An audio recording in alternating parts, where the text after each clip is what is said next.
Bismillahirrahmanirrahim. Assalamualaikum warahmatullahi wabarakatuh. Tugas ulumul Quran. Nomor pertama, jelaskan apa yang Anda pahami tentang ulumul Quran dan tujuannya mempelajarinya. Ulumul Quran yakni mengetahui keilmuan dalam Al-Quran. Maksudnya ilmu-ilmu dalam Al-Quran. Tujuan mempelajarinya agar kita mengetahui apa aja kandungan dalam Al-Quran. Seperti misalkan asbabun nuzul, terus bagaimana cara menafsirkan gitu. Kan di Al-Quran tuh ada ayat muhkam, ada ayat tasabihah yang harus ditafsirkan kembali gitu kan. Jadi kita tidak sembarangan mengartikan atau menafsirkan sembarang Al-Quran. Nomor 2, apa perbedaan antara Al-Quran, hadis qudsi dan hadis nabawi? Al-Quran sebagaimana kita ketahui itu kalamullah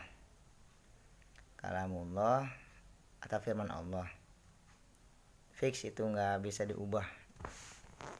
Terus yang kedua itu hadis qudsi, yakni firman Allah yang langsung diturunkan kepada Rasul tanpa perantara malaikat Jibril. Nah, yang ketiga hadis nabawi itu adalah ketetapan Rasul, fi'luhu, atau apa tuh bahasanya teh, perkataan, perilaku, ketetapan dan diamnya Rasul, kurang lebih sebegitu. Wallahu alam. Jelaskan bagaimana cara dan proses turunnya Al-Quran. Cara dan prosesnya turun Al-Quran, prosesnya itu berangsur-angsur, tidak langsung. Jadi tidak langsung turun semua bagaimana zaman pada saat itu. Seperti waktu kan pertama kali turun kan di Gua Hiro tuh, surat Al-Alaq. Itu pun tidak langsung satu surat, hanya 5 ayat gitu. Contohnya kurang lebih begitu. Jadi intinya tidak langsung turun semua. Apa yang Anda pahami tentang Makkiyah dan Madaniyah serta apa urgensinya? Kurang lebih yang Anda pahami, Makkiyah dan Madaniyah itu ayat yang diturunkan sebelum hijrah, itu Makkiyah.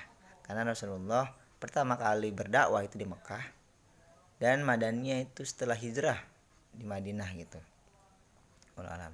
Urgensinya apa? Urgensinya itu kalau nggak salah yang pentingnya intinya mah kalau ayat Makkiyah biasanya kalau di Al-Quran contohnya pendek-pendek. Kalau Madaniyah itu panjang-panjang. Wallahu alam. Bagaimana Nabi dan para sahabatnya menjaga keberadaan dan kemurnian Al-Quran? Menjaganya dengan cara selalu murojaah, mengulang-ulang. Jadi apa yang Rasulullah sampaikan, para sahabat langsung hafal dan amalkan. Dan bagaimana kok bisa sampai sekarang? Karena dulu pada zaman khalifah, ketika Rasulullah SAW intakola minadari dunia ila dari akhirah atau wafat, ada yang membukukan daripada kitab tersebut. Jadi sampai sekarang kitab tersebut abadi gitu, tidak tidak hilang. Jadi emang bener mukjizat paling abadi itu Al-Quran gitu. Jadi jelas ya, 1-5 tadi kan sebenarnya tadi udah buat, ya udah deh, durasi dan 7 menit. Jadi kita ulang lagi, ulumul Quran itu adalah ilmu-ilmu dalam Al-Quran yang dimana kita harus mengetahui tujuannya agar kita nggak hanya sembarang baca, nggak hanya baca gitu. Kita harus tahu dalam Al-Quran itu ada apa aja, ada kisah-kisah, ada asbabun nuzul, kenapa turunnya ayat ini gitu. Terus ada ayat muhkam, ada ayat mutasabihat. Ayat mutasabihat itu yang tidak asal diartikan.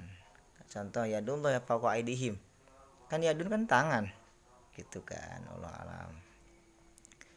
Terus yang kedua tadi udah jelasin, Al-Qur'an itu kalamullah, firman Allah yang gak bisa diubah lagi. Jangan. Dulu ada penyair yang ingin merubah, ternyata gak mampu, lebih indah Al-Qur'an.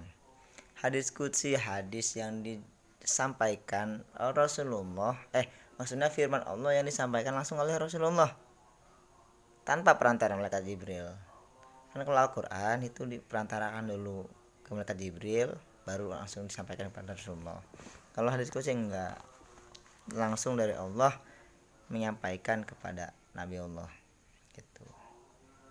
Cuman setahu anak hadis qudsi tidak disantumkan dalam Al-Quran. Demikian. Hadis Nabawi itu adalah ucapan Rasul, perilaku Rasul, ketetapan Rasul, diamnya Rasul. Segala yang bersangkutan dengan Rasul itu disebut hadis.